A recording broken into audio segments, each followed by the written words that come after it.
ఒక self defence చేసుకోవడం కోసం అని చెప్పి అఫెన్స్లోకి వెళ్ళి చేయగాల్చుకుంటున్నారేమో అనిపిస్తుంది. అవును. ఇప్పుడు వివేకానంద రెడ్డి మర్డర్ జరిగినప్పుడు ఇట్లాగే అత్యుత్సాహం ప్రదర్శించారు. ఫస్ట్ ఏమనాలా, చనిపోయారని తెలిసింది, అవును. ఎవరు మర్డర్ చేశారేంటో తెలుస్తాం, బాధ్యులు ఎవరైనా సరే వదిలిపెట్టాం అని చెప్తే అక్కడతో ఇష్యూ అదొక క్రైమ్ కిందకి వెళ్ళిపోయేది. అంతే కదా. కానీ దాన్ని గుండెపోటు అని చెప్పేసి తీసుకురావడం ఒక ఎత్తు వాళ్ళదే, అదొకటి. అంటే గుండెపోటు అనే దాన్ని సహజంగా ఎట్లా చచ్చిపోయారని గుండెపోటు అంటారు, మర్డర్ అనేది అప్పటికి తెలియదు కదా. ఫస్ట్ అది తెలిసినటువంటి అది ఇప్పటికి టాక్ కాబట్టి. కాకపోతే ఎవడైనా ఇప్పుడు మనకు కూడా చచ్చిపోయారని చాలా మందిది, ఎట్లా చచ్చిపోయారనేది రకరకాల రీజన్స్ వస్తాయి. దాన్ని మన క్రైమ్ కాదు కాబట్టి అవ్వట్లేదు.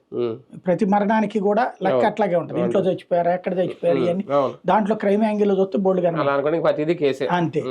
అక్కడ ఆ ఇష్యూలో వైసీపీ వాళ్ళు తొందరపడింది కాదు, అక్కడ టీడీపీ తొందరపడేటప్పటికి వైసీపీ తొందరపడింది.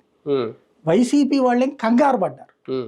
వాస్తవంగా సునీత కానీ లేకపోతే వాళ్ళ ఆయన కానీ ఆ ఫోను లెటరు దాచేయమని చెప్పారు. ఎందుకు?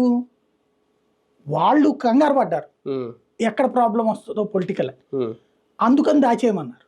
అదే వాళ్ళు ఆ మాట చేయకపోయి ఉంటే అక్కడే ఉందును మొత్తం వ్యవహారం ఉంటది. రెండవది, ఆ తుడిచేసిన గంగిరెడ్డో బాడీ బయటికి తేవాలనుకున్నటువంటి వాళ్ళు వీళ్ళ వెనకాల అర్జెంట్ అన్నటువంటి ఫీలింగ్ ఉంది, కానీ ఇంటెన్షన్తో చేశారని నేను అనుకోను. అది ఈ రోజు దాకా పెంట అయ్యింది. అప్పుడు